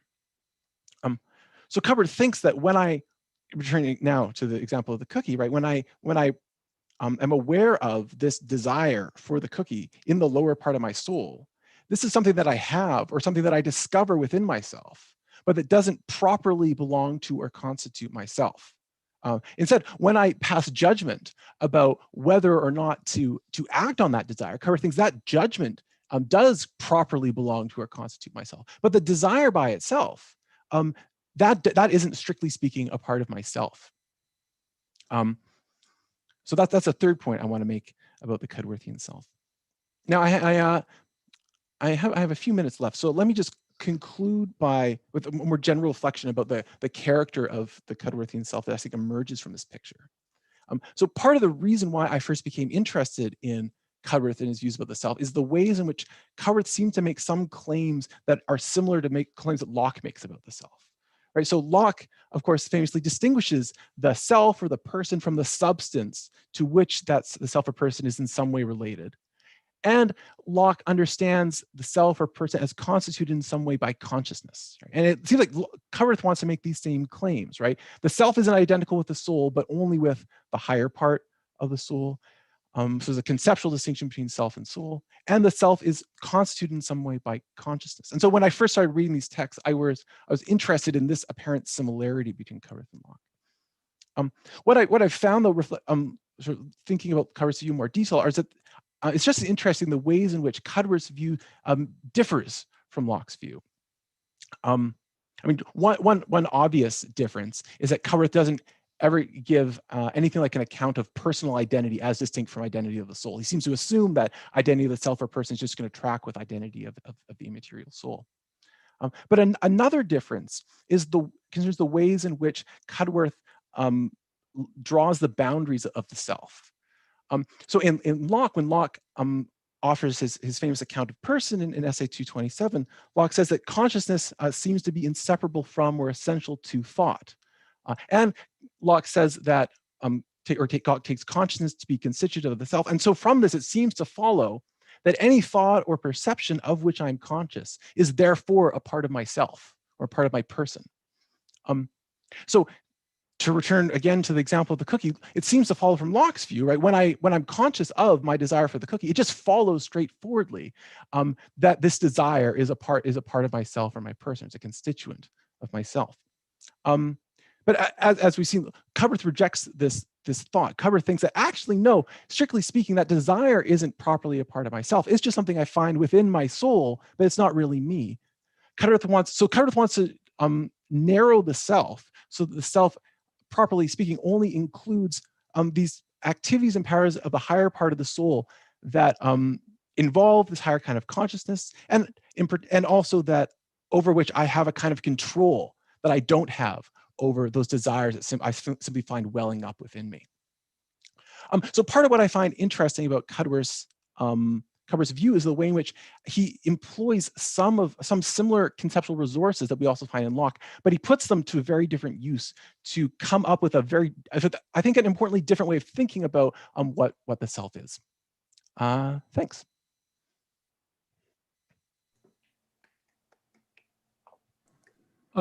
Thank you very much. It looks like we have a couple of questions already. Donald Ainsley. Hi, Matthew. That was a really wonderful talk, really interesting. I have some questions for you about both quotation G and how this account of consciousness relates to a theory of action. So you talked about the will and the freedom of the will and the higher part. Yeah. Can we act, can sort of action happen on desires without the higher souls taking a stand on that desire? Like, so I'm wanting to, I don't know, steal the gold, and so I'm not endorsing that desire, I'm not choosing to it, but my desire leads me to act nonetheless. And related to that, in G, it's sort of interesting, so that there are these animal appetites and lower inclinations as also dictates of honesty and conscience. Yeah. But neither this nor that is a very selves. And instead, I take it we need the higher soul to take some sort of stance on these things. And so dictates of conscience and of honesty themselves don't count unless we have somehow endorsed them. And then I guess I want to know more about the principle of endorsement and how that relates to, like, it seems like we could just sort of do all sorts of bad things and just not endorse them and get away with lots. But I guess I need to know more about the theory of action and the theory of endorsement. Thanks. Those are all great questions, and they'll just give me opportunity to say more about Cudworthian psychology, which I'm very happy to do. So, so if you go back to the diagram of the soul I gave you, this is about your first question about whether we can act on desires without endorsing them. Cudworth attributes the executive or locomotive power to the lower part of the soul. So this is the power of causing motion in the body. So Cudworth thinks that there are cases in which we act involuntarily, which just means that the power in the lower part of the soul just causes motion in the body, but even though we haven't willed to do anything. So I imagine Cudworth can accept that there are cases in which you have some desire and it just triggers this power in the lower part of the soul to cause motion in your body, sort of bypassing the will or any sort of reflective endorsement. But that's going to be involuntary, non-intentional action, right? So Cudworth seems to think that any case of action that goes through your will is going to involve the kind of endorsement that you're talking about, where you judge that all things considered, it's best to act on this desire. So in fact, when Cudworth talks about cases of acrasia, he makes it clear that sort of what you might call clear-eyed acrasia is impossible. So strictly speaking, when you act intentionally, what you're doing is you're judging that you ought to act in the way that you do. In fact, Cudworth will identify the volition or the will with practical judgment. So he has a strong intellectualist way of thinking about action in that sense. So Cudworth, I don't think thinks that there are cases where you have some desire and it leads you to will to act in pursuit of that desire, even though you don't endorse acting on that desire or something like that. I don't think Cudworth thinks that's possible. So that's the first question. Do you mind, what was the second question? Do you mind me really quickly? Just the idea that is interesting that the dictates of honesty and conscience were sort of, in a way, seem to be put in the lower part, dependent, or at least if they are in the higher part, dependent on a further act of endorsement. Yeah. And then on what principle are we doing these endorsements if even, say, the dictates of conscience don't count Yeah. Like they need our endorsement before they count as a real dictate, and then it seems like just an arbitrary yes. Yeah. So it's a really good question. This is a really interesting feature of Cudworth's view. So Cudworth thinks that the dictate of conscience or honesty is the highest principle of our nature, and it's actually our participation in the divine goodness. So I mean, it's a really important piece of our nature, according to Cudworth. But it's in the lower part of the soul because it's necessary. It's just another principal motivation we find within ourselves. There's nothing we can do about it. And the higher part of the soul, Cudworth actually thinks that the reason why we have this higher part of the soul is because we're torn between our divine and animal natures, right? So we have this principle of animal appetite that motivates us to pursue sensory gratification. We also have this principle of honesty or conscience. That's our participation in the divine goodness that motivates us to do what we ought to do, what we ought morally to do. It motivates us to cover things towards a totally different kind of good, which is the good of honesty or moral rectitude. So we have these two principles motivating us in different ways. And what the higher part of the soul is for, in a way, is to help us. It's the principle by which we're able to promote ourselves towards acting on the dictate of conscience rather than on our lower animal appetites. And there are a lot of things to say about this, but the question you raise is a really good one, which is if all the on what basis is the higher part of the soul supposed to make the choice between these two principles, which I think is a really fair question for Cudworth. I'm not entirely convinced he has a good answer, except that what Cudworth will say is that the more that you deliberate, the more that you think clearly and attend to the differences between these principles, the more you do that, the more clear it will become to you that the dictate of honesty is the dictate that you ought to follow. Whereas the less that you deliberate, the less that you pay clear attention and think straight about what these two principles are like, what they're motivating to you, the less you do that, the more you'll be inclined just to go with whichever appetite happens to be gripping you the most forcefully.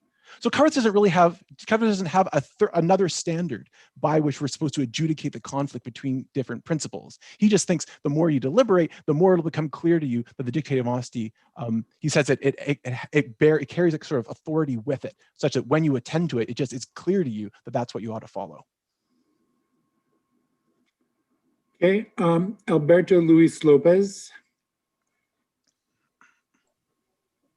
Hi, thank you, Matthew. I have two questions. First of all is, what is the Cudworth's definition of conscience?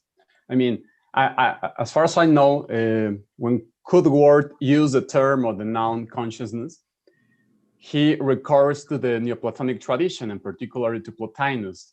So when Cudworth uses that term, consciousness is in some way is a translation of the Greek term synesthesis, which indicates some kind of feeling or awareness of one thoughts, probably one thoughts and one's own actions. So, but I'm not really sure if I'm correct or not. So first of all, I would like to know if you want to say something more about that.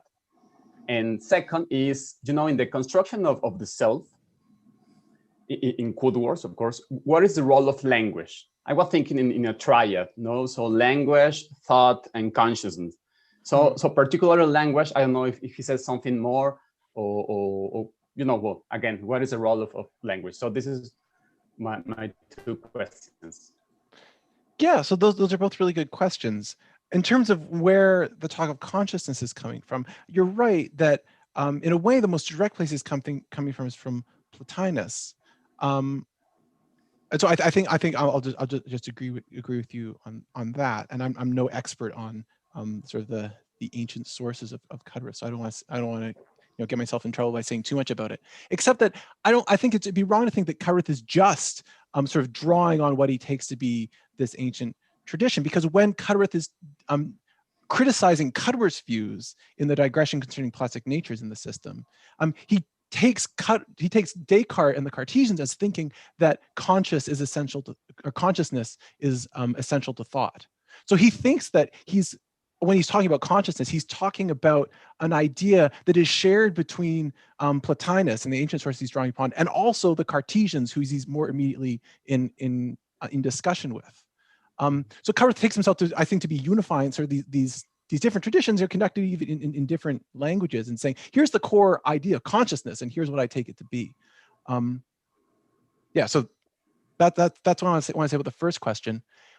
With the second question, happy to be corrected. Cudworth says very little about language. I don't really know what role he takes language to be playing in the story at all. If someone else has thoughts about that, I'd love to hear them. I don't really have anything to say about that question. If he has something yeah, interesting about language, precisely, I wonder because sorry, you just mentioned log, and we know perfectly what's the role of language in log, but I don't know in Cudworth, so I know I wonder. I wonder too. I'm not sure Cudworth has very much to say about it. Yeah. Even Vincenzo, okay. Yeah, I just wanted to I don't know whether you can say something more about the functioning of the lower part of the soul and this determinism that is. Do you think that there are connection with just the broadly scholastic tradition of the lower part of the soul, or there might be something, for instance, in connection with Descartes, where you find that, of course, we do have something in our mind which is determined, but which is determined just because our body is determined in a mechanistic way. So do you see some kind of mechanism there which is connected with the affections of the body and may take something from the affections of the body, or it is a kind of internal determinism that has nothing to do with the determinism of the physical laws?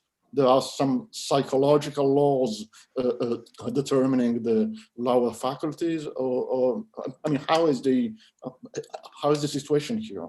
And if I may add, which is the date of these fragments? That is, may he know, say, Spinoza when he writes this, or not? I'll take the second question first, just because the dating of the fragments is very difficult. So there's not much to say about it. The best analysis I know of is by a fellow named Mark Burden. He has a blog post that you can find, which I can put in the chat in a moment, that does the best job I know of dating the manuscripts. They're no earlier than 1658 because he's using the 1658 edition of part of the Hobbes-Bramhall correspondence in the earliest manuscript. So they're at least that late, but we really have no idea how late they are after that. So it's really hard to say. Yes, but Mark knows much more about this than I do, so he's the person to read if you want to know more about it. In terms of the lower part of the soul, I think the first thing just to say is that when Cudworth introduces this distinction between two parts of the soul, he's being like self-consciously very innovative, right? So he takes himself to be doing something new. And so I wouldn't want to emphasize too much the extent to which Cudworth's conception of the lower part of the soul maps onto anything in Descartes or in the scholastics.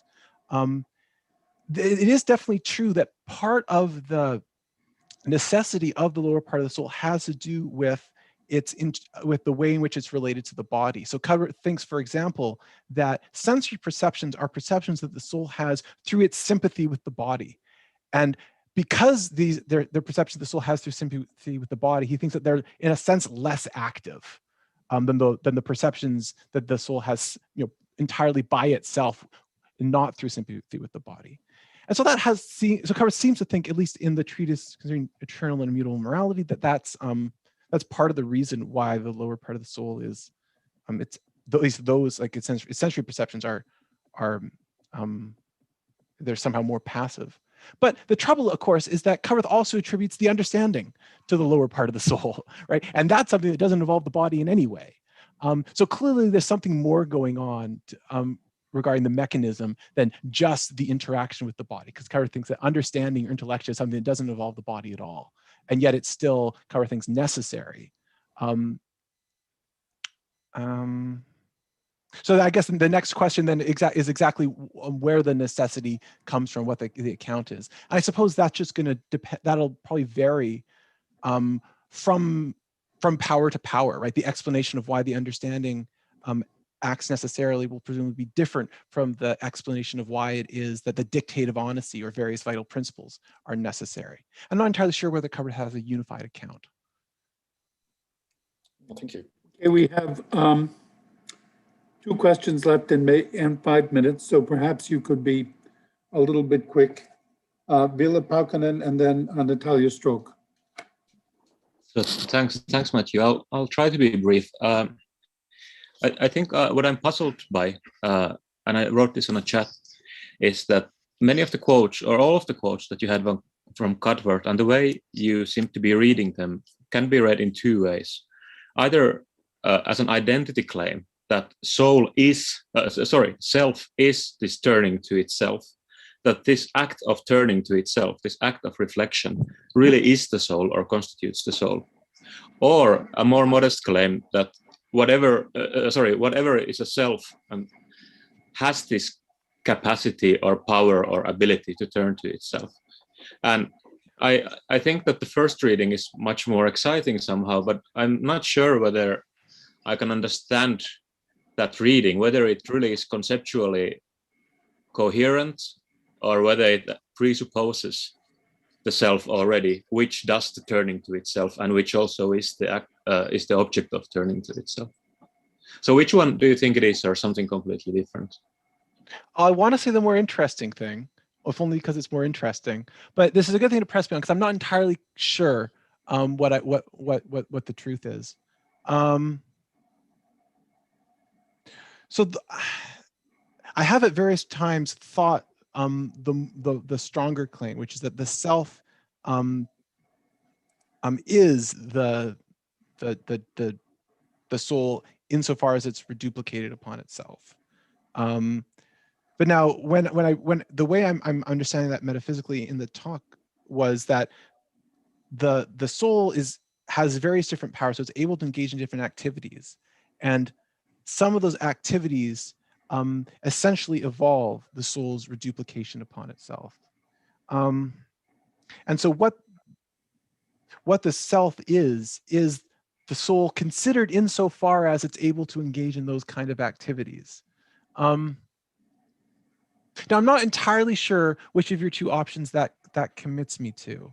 Do you have thoughts about which way that pushes me? I think you could say that self is a being that is a soul and has the capability to turn itself, that it needs to have this capability. So it wouldn't need to be the stronger one.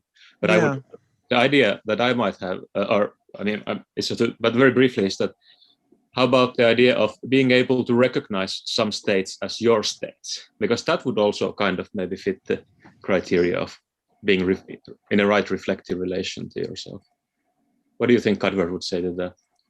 Yeah, I mean, the trouble is that, so when I'm reflectively conscious of some desire in the lower part of my soul, I recognize that desire as something that's in me and that I have. I recognize it as a state of my soul, right? But I don't. But it's Cudworth thinks that it's in an important sense distinct from myself, right? And so I guess that's the thought that makes me think that Cudworth wants to make a stronger claim than merely a self is a soul that has this capacity. Because if the self were merely a soul that has this capacity, then it seems like the desire should be literally a part of the self, right? It should be a constituent self in a stronger sense. So it seems to me Cudworth wants to make a stronger metaphysical claim, but I haven't really worked out how exactly to understand that. Can we fit in Natalia's question quickly? Can you hear me? Yeah, I can hear you. Yes, Okay. Natalia. Well, thank you very much for all these interesting papers. I would like to ask about animals. I think Dan wants to know more about that too.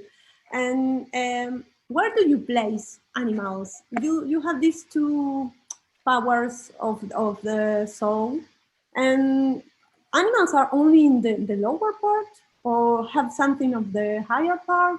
Yeah, Can you say? This is a really interesting question. Yeah. And what about the dictate of honesty with animals? I want to know something about that. Yeah. So this is a great question. This is, I think, a view on which Cudworth kind of changes his mind. So in earlier manuscripts, Cudworth seems to straightforwardly deny free will to animals, and he thinks that animals are just like Hobbesian agents that just have these different desires, pushing them in different directions, so they would just have the lower part of the soul and not the higher part of the soul. But in that passage from A Treatise of Free Will that someone posted in the comments earlier, Cudworth indicates that animals seem to have, I can't remember exactly what the phrase is, but something like the higher part of the soul, which is what allows them to choose between different courses of action. It's why you can train animals, because they can decide whether or not to follow a command of their trainer. So Cudworth, in that manuscript, the published one, A Treatise of Free Will, which is manuscript 4978, seems to be the latest of the 5 free will manuscripts. So it seems as if, at least by the time Cudworth's written that, he thinks that animals have something like free will. And if they have something like free will, that means that they do in fact have this division between the higher and lower parts of the soul, Cudworth thinks.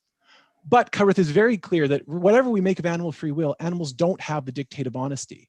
And that's the key difference, because they don't have the dictate of honesty, or this moral motivational principle, that they're not candidates for praise and blame, this moral praise and blame. They they can't act morally or immorally. Do they have reflective consciousness? Yeah, I'm not sure. If they have the higher part of the soul, they may well. Yeah. The thing is that Cudworth is unclear about what he wants to say about animals. So in the Treatise of Free Will, he makes those interesting remarks about, well, it seems that animals have something like free will, but then he goes on to say, but we can't peer into the insides of animals. So who knows? So Cudworth is, I think, admirably circumspect about these claims. Yeah. Well, I think we're going to end here. We have to end here. Thank you all three for a wonderful afternoon. Wonderful talks about fascinating character.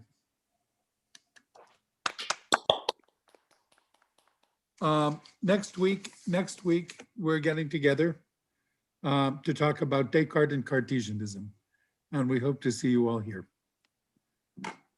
Bye-bye. Thank you. Bye.